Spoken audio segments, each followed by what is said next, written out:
Buenas tardes. ¿Me pueden decir si ya están viendo la pantalla? Estoy compartiendo R. Sí, sí se ve, profe. Ah, sí, gracias.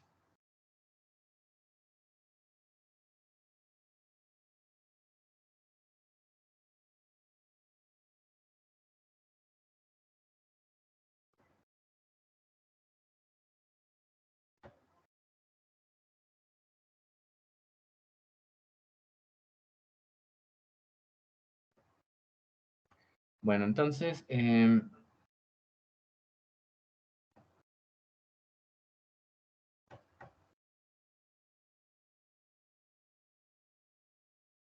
solo para recordar lo de la clase pasada, eh, estábamos viendo en la creación del modelo eh, de, para vecinos más cercanos.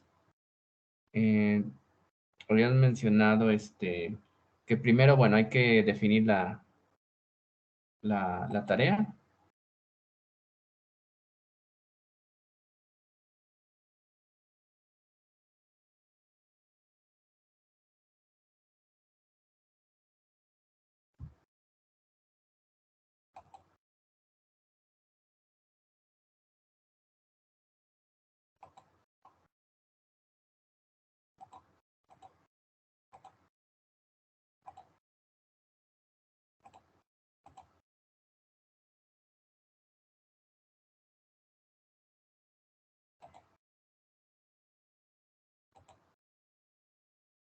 Voy a poner las diapositivas, miren, habíamos dicho que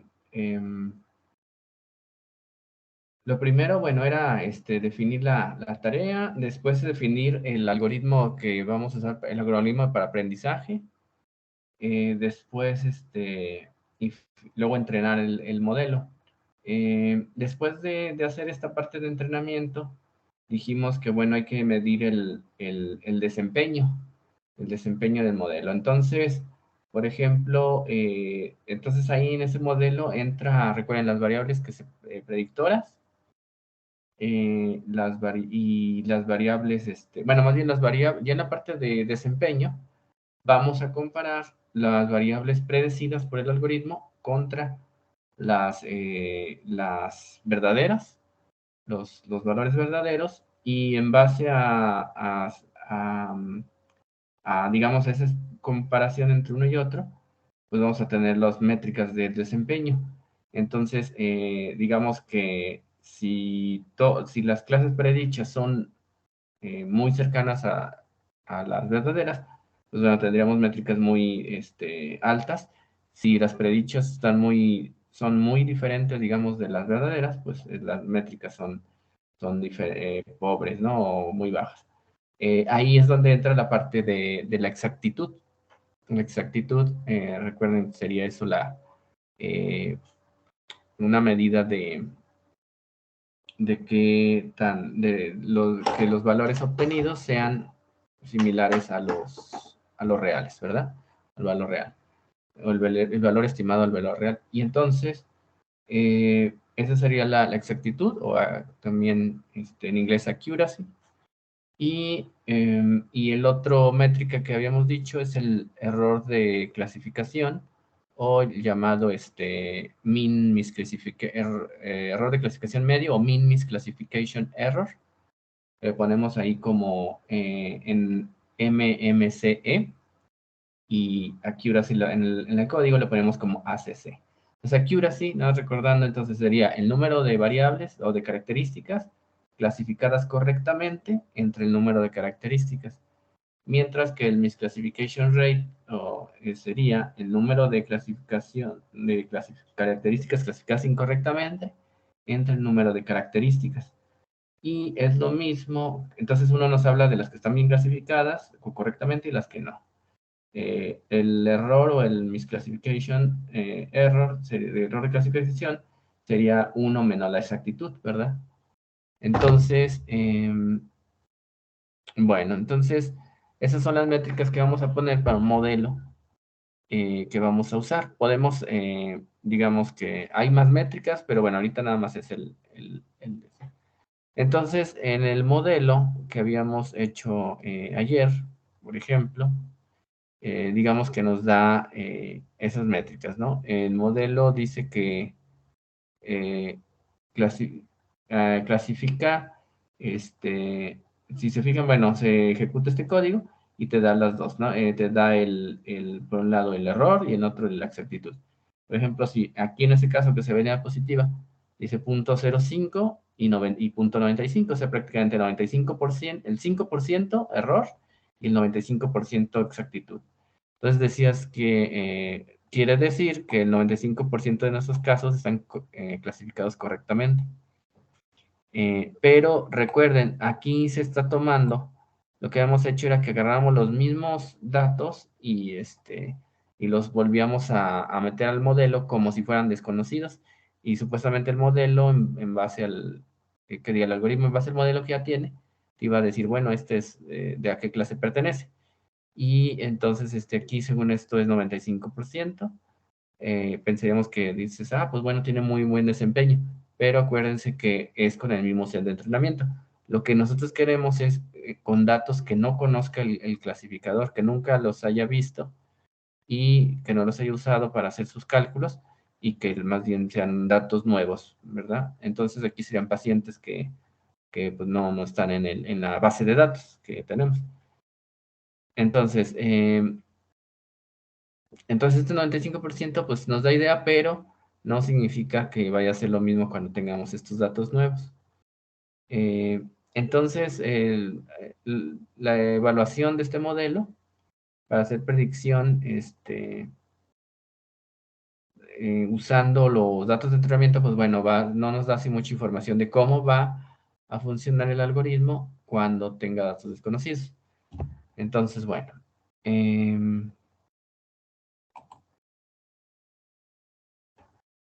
Algunas cosas que recordar era, se acuerdan que, bueno, también otras métricas que podíamos usar, además del accuracy, por ejemplo, unas que son muy comunes de utilizar, bueno, que se utilizan mucho, también son, además de la exactitud, la accuracy sería la sensibilidad y la especificidad.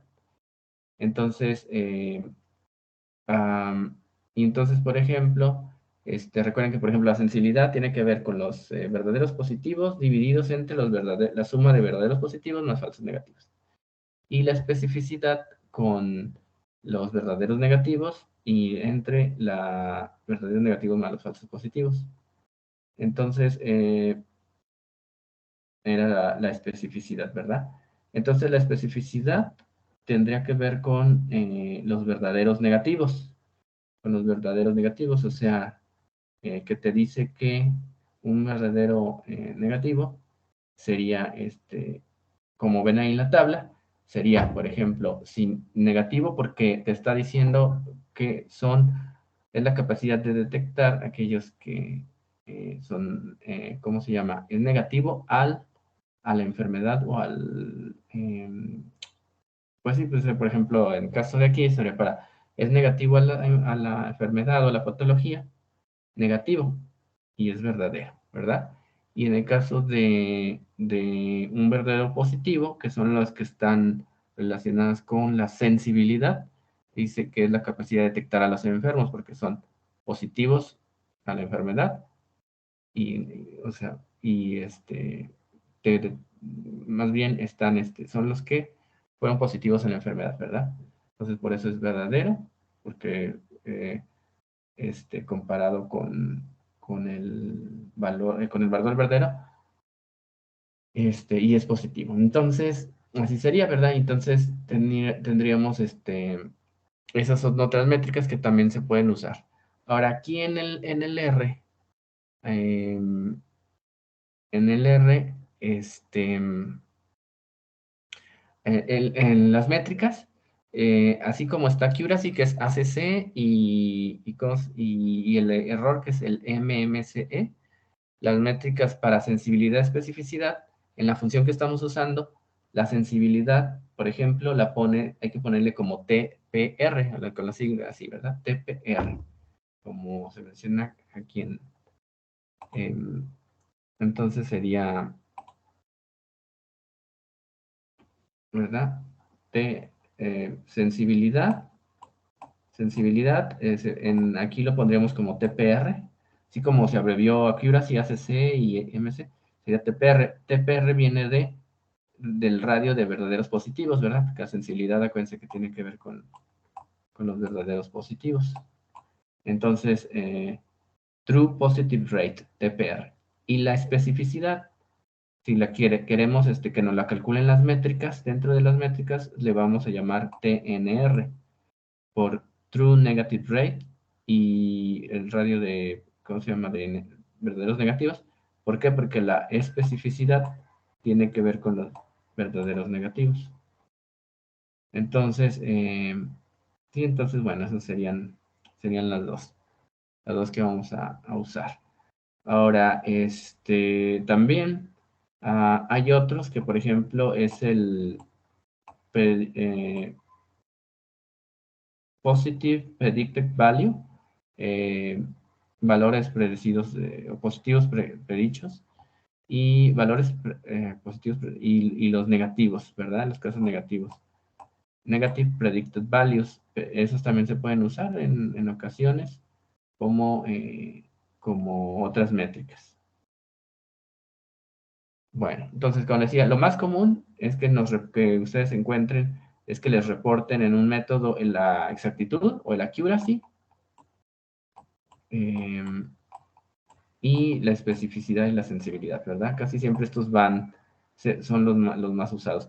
Porque acuérdense que al final de cuentas, pues esto nos dice, uno nos dice la sensibilidad, por ejemplo, nos dice la clasicidad para detectar la enfermedad, y la sensibilidad nos permite detectar sensibilidad, la sensibilidad con los capacidad de la enfermedad, ¿verdad? Y la especificidad tendría que ver con la capacidad de detectar a los pacientes que no están enfermos. Entonces, por eso que generalmente no las ponen. Y la accuracy, que bueno, recuerden que al final esa toma en cuenta, pues, tanto los que sí están clasificados bien como los que no, y los que son falsos negativos y los falsos positivos también los toma en cuenta la accuracy, ¿verdad?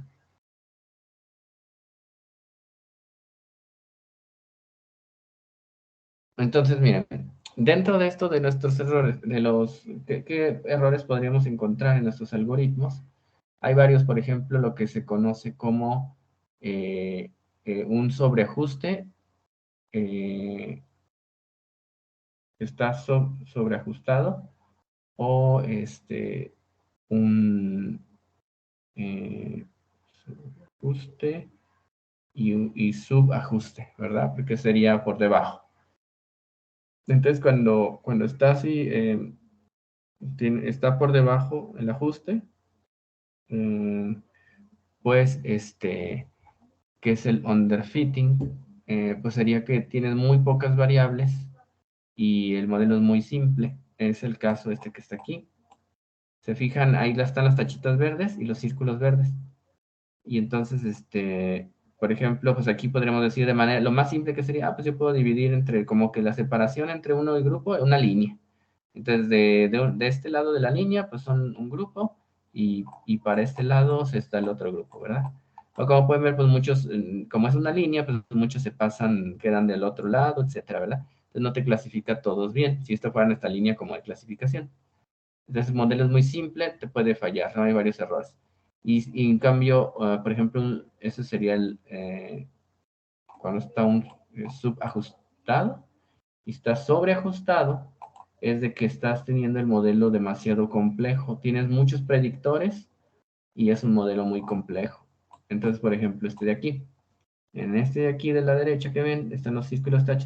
Y entonces lo que haces es usas todo lo posible, pones haces tu modelo tan complicado que metes muchas características, etcétera, tal que pues ahí se va haciendo el modelo y te va ajustando. Tal que miren, por ejemplo, aquí hasta da esa vuelta, rodea incluso, por ejemplo, esta X de acá, rodea otra, etcétera. Se va por diferentes trayectorias.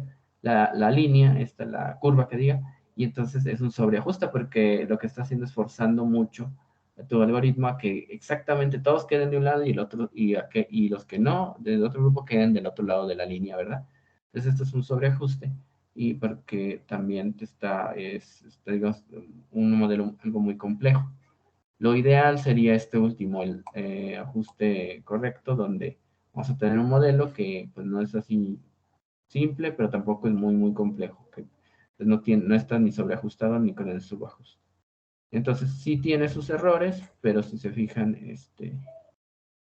por ejemplo, aquí es un buen ajuste porque pues todos los círculos sí te los puso de un lado y prácticamente casi todas las X de este lado, ¿verdad? Entonces están muy bien clasificados, están clasificados correctamente en el grupo que pertenecen, con un cierto error, pero es este. Y este no tiene error, ningún error, cero error. Entonces es cuando hay que tener cuidado, porque decir, de hecho sería como un signo de alarma, decir, tienes un algoritmo 100% sin errores, entonces hay que tener cuidado, porque más bien hay un sobreajuste. Entonces, entonces lo que queremos nosotros es que sean, pues, que sea un buen ajuste, ¿verdad?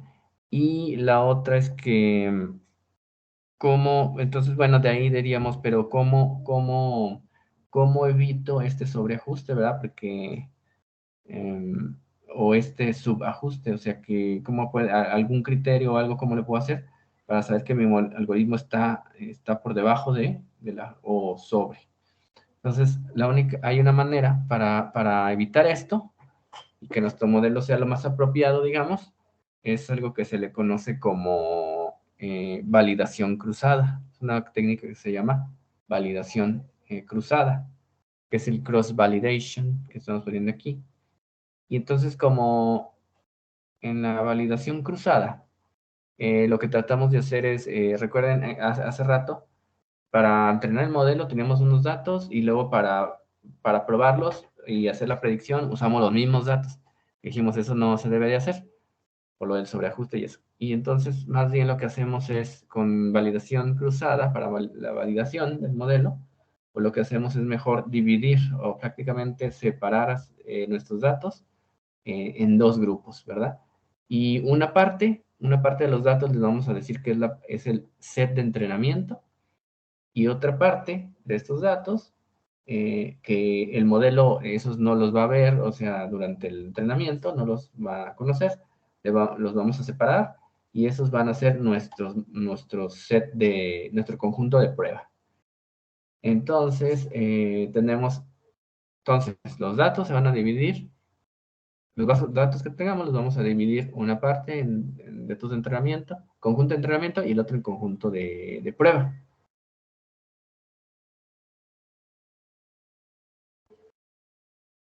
Y entonces vamos a evaluar las predicciones del modelo en nuestro conjunto de prueba, ¿verdad? Precisamente. Entonces, entrenamos con unos datos, validamos, entrenamos y probamos el desempeño con el set de prueba. Y ahí es donde tenemos las métricas. Porque acuérdense que serían con datos que el algoritmo no conoció, eso no los usó para el aprendizaje. Son datos completamente nuevos. Ahora, ¿qué tipos de validaciones cruzadas hay? Estaría la cross la son estas tres que se llaman bueno, voy a dejar así como más conocidos con su nombre en inglés. Una es hold out, cross validation, la otra es k-fold, la otra es leave one out. Entonces son esas tres que se utilizan, ¿verdad? Cada una con sus características, pero todas son validación cruzada. Entonces, la primera que se llama hold out, lo que tienes es básicamente, bueno, más bien tienes tu conjunto de datos y lo divides en entrenamiento y en set de prueba. Entonces agarras uno y dices, hasta aquí, estos de aquí van a ser mi set de entrenamiento. Entonces el modelo lo entrenas con esos datos. Pero las predicciones las usas con los datos de prueba, ¿verdad? Entonces, y ahí obtenemos el desempeño del algoritmo. O sea, con uno aprende y con el otro los prueba. Pero recuerden, estos son datos o sea, son nuestros datos que nosotros tenemos, no de toda nuestra base de datos. Nosotros arbitrariamente los estamos separando, es decir, estos son de entrenamiento, estos son los de prueba. Pero los de prueba es como si fueran datos desconocidos, ¿verdad? Pero pues eh, realmente no son desconocidos, porque son datos que tenemos en una base de datos con etiquetas, ¿verdad? Pero para el algoritmo es como si fueran desconocidos. Entonces, esa sería la, la idea de validación cruzada, ¿verdad?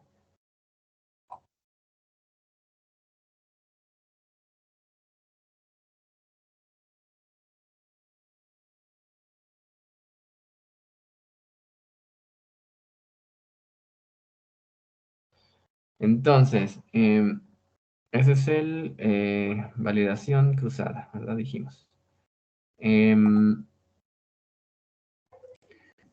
em,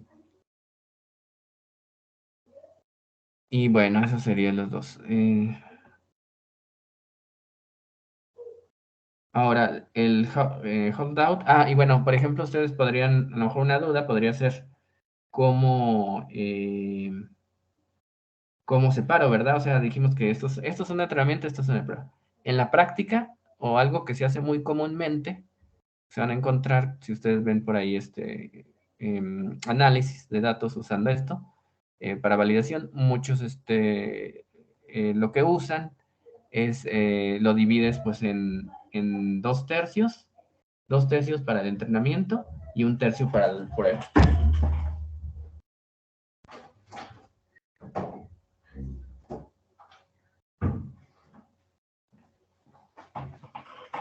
Entonces, bueno, entonces dos tercios para el entrenamiento y un tercio para el set de prueba. Pero como, pues a veces también depende del número de casos, de observaciones que tengamos. Pero esa es una especie, lo que se usa en la práctica, ¿verdad? No es una regla que diga que así lo se tiene que hacer, pero es tratar de hacer. Sobre todo, por ejemplo, pensando en que, pues bueno, si lo divides en dos tercios de entrenamiento, la mayoría vas a tener un número más grande para entrenarlo y ya nada más tomas un tercio, que es un número más pequeño de datos para prueba, ¿verdad? Entonces, bueno, vamos a verlo en el R. Me voy a pasar aquí al RStudio, para ver esta parte de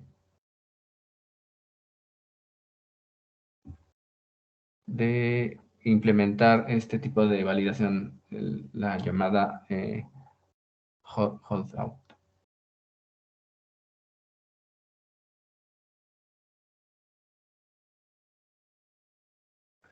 Entonces, miren, si están usando el RStudio, el R Cloud, el de basado en la nube, una ventaja también es que, bueno, ingresas, entran otra vez con su cuenta y pues ahí se quedó en lo que hicieron la vez pasada. Entonces no hay que volver a cargarlo. También en el R de escritorio se puede, nada más que cada vez que lo cierren, antes de cerrarlo hay que guardarlo y les pregunta que si quieres guardar la sesión de trabajo y si quieres guardar el archivo, bueno, el script, y aparte si quieres la sesión, si quieres guardar la sesión. Si la guardas, después al abrirlo sí se queda, ¿verdad? Se queda lo último que hicieron.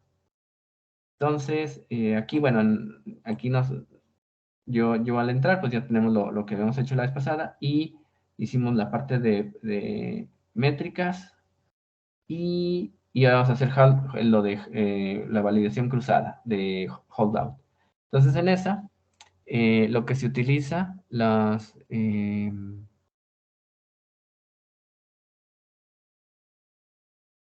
que hacemos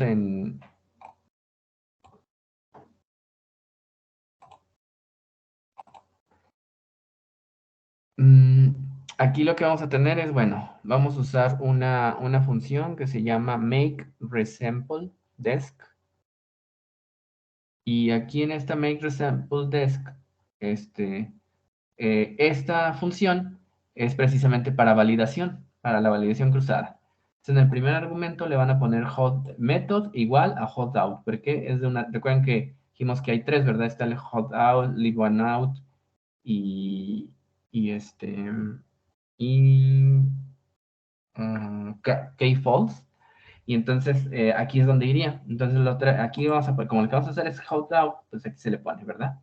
Split para que en cómo te va a separar tus datos, 2/3, o sea, 2/3 para el entrenamiento, ¿verdad? Ese sería lo que le estamos diciendo ahí. Y stratified igual a true. Bueno, ahorita vamos, em, esta parte de stratified solamente es para, debe de estar, bueno, eso debe estar en verdadero solamente para que sepa que estás usando, que esos son métodos de validación cruzada. Y entonces, bueno, así sería por default, hay que dejarlo así. Y luego, y una vez que se hace eso, eso sería primero el que vamos a decir de qué le vamos a hacer. Esa es la tarea, ¿verdad? Esa es la tarea primero que vamos a hacer, o sea, la tarea. Y recuerden que siempre es, bueno, vas a decirle la tarea y después vas a darle el método de aprendizaje, ¿verdad? Entonces, primero en la tarea sería esta línea y ya con eso va a ser vamos a hacer que va a ser la validación cruzada y hold down. Después seguiría la parte de definir el algoritmo que va a aprender. Entonces eso lo vamos a hacer con esta función resample y aquí le ponen la primera argumento es learner igual a KNN porque es el algoritmo. ¿Cuál es la tarea? Pues bueno, ya la teníamos anteriormente. La tarea, dentro de la tarea, ¿se acuerdan que era lo de pues el conjunto de datos de, bueno, lo que ya hemos puesto, donde están las variables predictoras y todo de diabetes.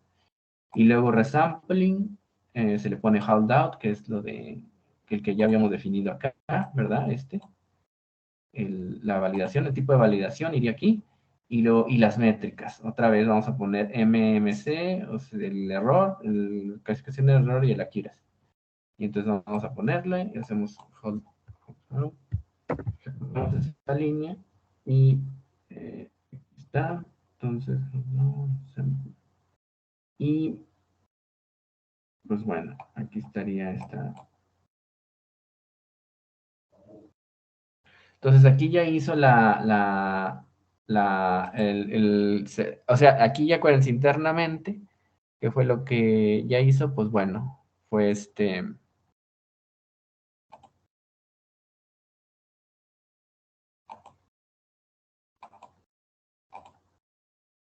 mm, mm,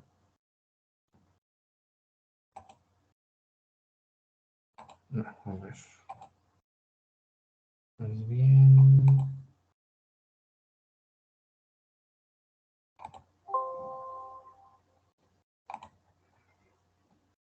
A ver. Bueno, entonces aquí hicimos la validación cruzada con out y si se fijan ya al final nos da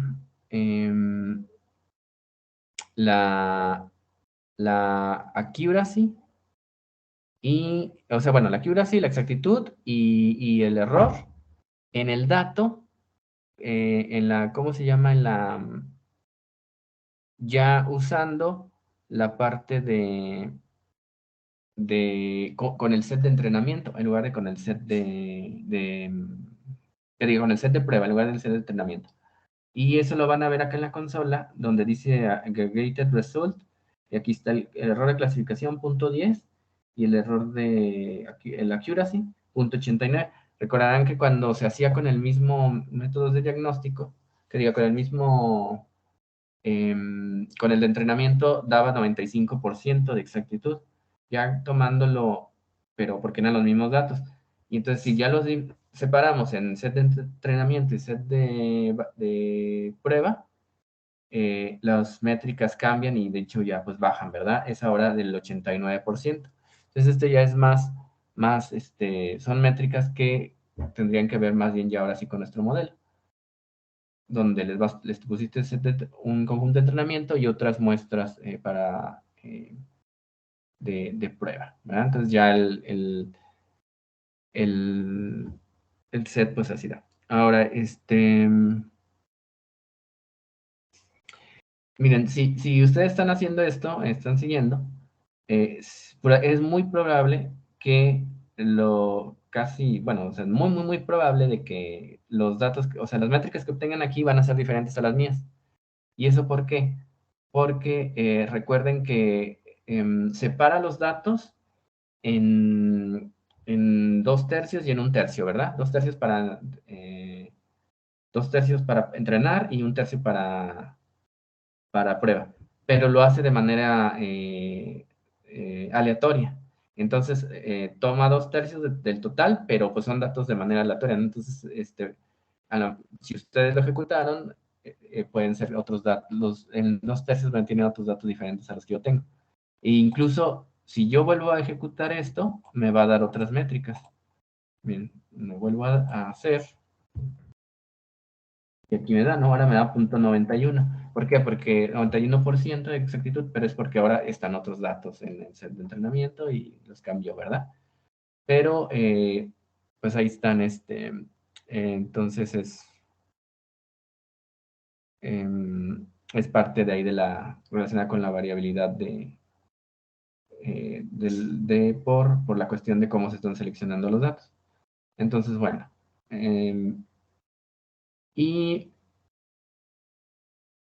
y pues bueno, esa sería la parte de validación cruzada, hold out.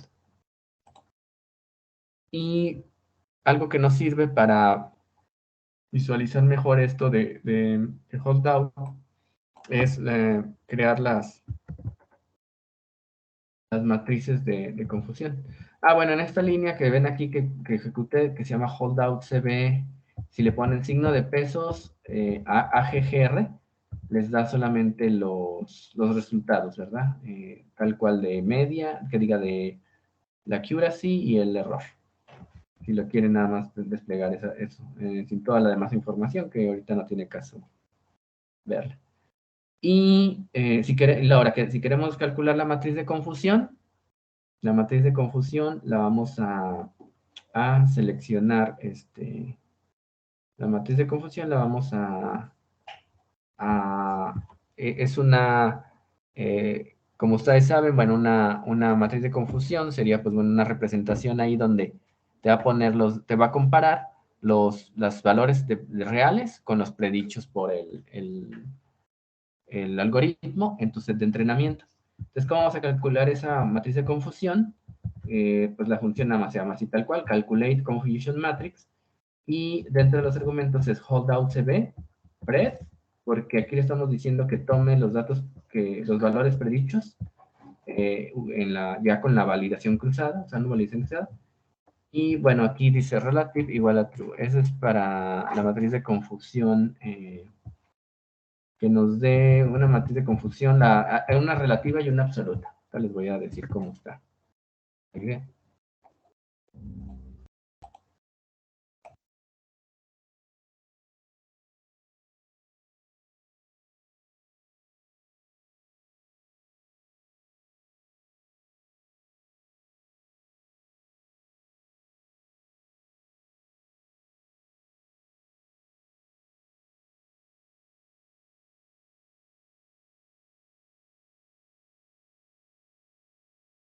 Entonces, la matriz de confusión, ¿verdad? Y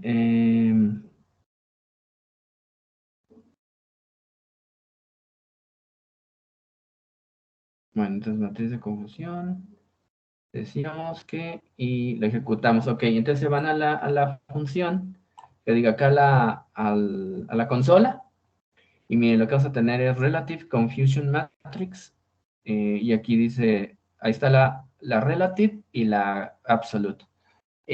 Nos dan las dos, pero la verdad es que hay información, es más o menos la misma información en una y otra, pero presentada de distinta manera.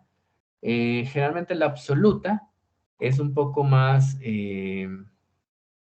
fácil de interpretar, ¿no? O sea, porque es más, como más intuitivo, porque, por ejemplo, en la matriz de confusión absoluta, si se fijan, entonces dice true, la primera columna, y lo dice chemical, normal y overt, ¿verdad? Porque serían los grupos. Diabéticos, ¿qué decimos? Prediabéticos, no diabéticos y diabéticos. Y acá te dan los predichos por el algoritmo, ¿verdad? Entonces, si se van a la... Y bueno, el otro es el error. ¿No? Pero tomando nada más los tres contra tres, ¿verdad? Que serían los tres renglones contra otras tres columnas de las clases. Si se van a esa parte de la matriz y en la diagonal están los que están clasificados correctamente. O sea, chemical hay 10 que los predice como chemical de esa clase a 10. 10 correctamente, ¿verdad? Porque son de esta clase de chemical y lo está poniendo como chemical.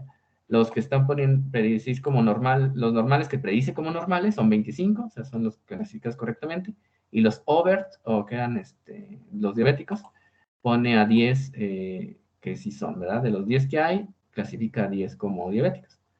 Entonces, el caso es que la columna, la diagonal de esta parte son los correctos. Fuera de la diagonal, pues están los que están incorrectos, ¿verdad? Por eso aquí te pone que un error de 2, porque tiene 10 correctos en los chemical y dos incorrectos. De los normales, 25 correctos, uno incorrecto, y de los overt son 10 correctos, uno incorrecto, ¿verdad? Así te diría en la predicción. Y entonces, bueno, ahí estaría la forma de representar, ¿cómo se llama? La matriz de confusión, tal que ya con eso te dice cómo, mm,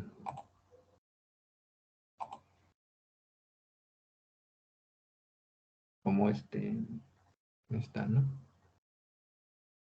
Entonces, ahorita lo que quería ver en esta parte, en esta sesión, era empezar con esto, ¿verdad? Empezar porque quedaba pendiente. ¿Cómo calcular? Recuerden que vamos a tener, puede haber un sobreajuste, nuestro algoritmo puede estar sobreajustado y aparte no podemos probarlo con el mismo set de entrenamiento, los datos que sean nuestro mismo set de prueba. Siempre tenemos que dividir el set de entrenamiento y el set de prueba. Y ya el set de prueba es el que va, a ese set de prueba vamos a calcular las métricas de desempeño y eso es para tener información de cómo se desempeña el algoritmo.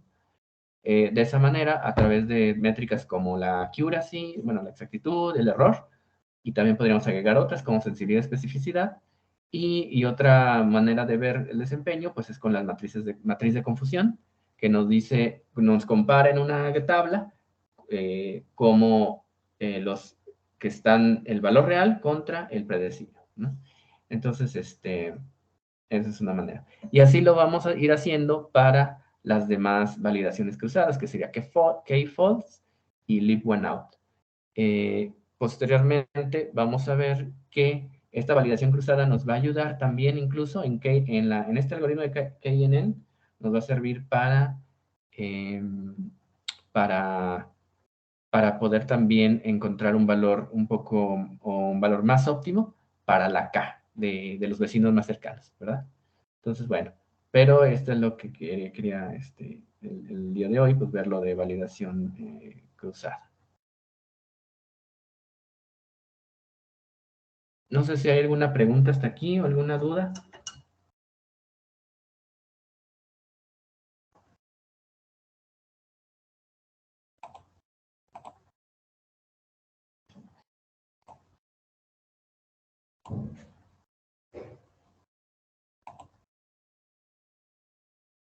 Creo que no, profe.